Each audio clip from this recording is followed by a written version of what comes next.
नमस्कार फ्रेंड, आज हम विज्ञान का लेसन प्लान लेके आए हैं।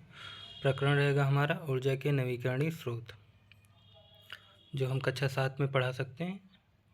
तो ये हमारे सामान्य उद्देश्य रहे। सामान्य उद्देश्य हम लिख लेंगे।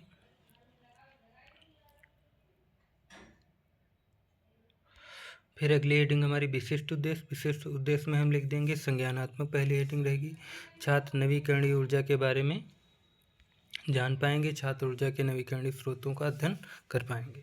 ठीक। फिर भावात्मक अगली हेडिंग रहेगी। तो भावात्मक के बारे में 2 पॉइंट हम लिख देंगे। फिर इसी प्रकार मनोगत्यात्मक के बारे में हम 2 पॉइंट्स लिख देंगे। फिर आगे आते हैं हम सहायक सामग्री। सहायक सामग्री में हम बेसिक जानकारी दे देंगे। फिर पूर्व ज्ञान छात्र ऊर्जा के विषय में सामान्य जानकारी रखते हैं। फिर यहाँ से हमारा प्रस्तावना प्रश्न करेंगे कि हम आज पढ़ाने क्या जा रहे हैं, उस आधार पे क्वेश्चन करेंगे। तो क्वेश्चन कर लेंगे छात्र अध्यापक क्रिया छात्र क्रिया, उस आधार पे हम क्वेश्चन करेंगे, उसका आंसर छात्र देंगे।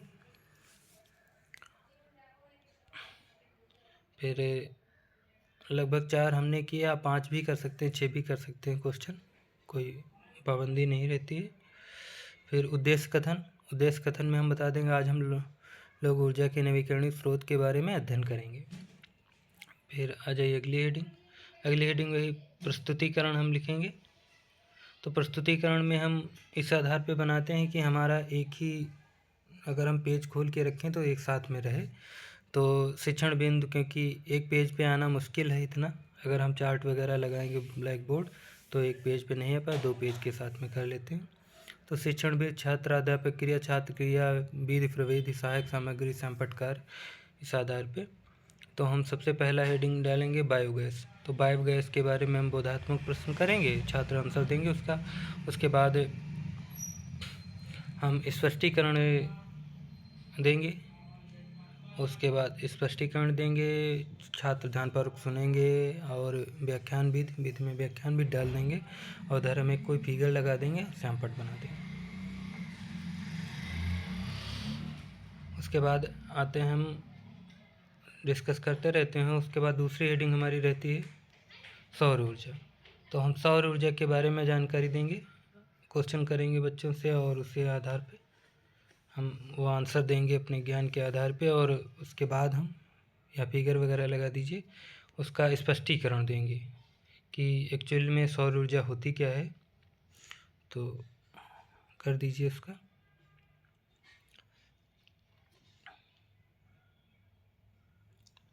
फिर अगली हेडिंग आती है हमारी पवन ऊर्जा। तो पवन ऊर्जा के बारे में हम इसे लिख लेंगे, बोधात्मक प्रश्न करेंगे पहले। उसके बाद नेक्स्ट पेज पे हम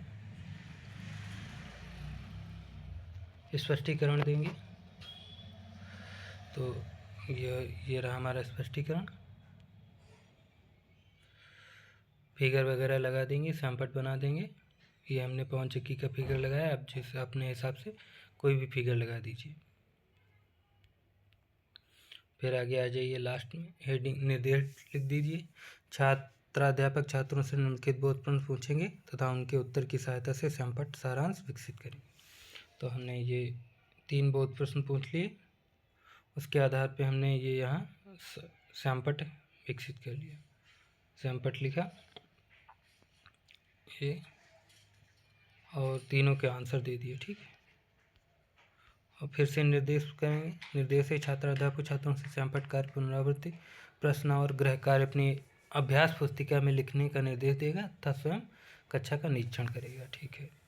उसके बाद ये बोध प्रश्न हमने पूछ लिए, पुनरावृत्ति प्रश्न, उसका आंसर बच्चे अपने हिसाब से देते रहेंगे, गृह कार्य दे देंगे, बस। Thank you. अगर वीडियो पसंद आया हो तो लाइक शेयर सब्सक्राइब करना ना भूलें। धन्यवाद।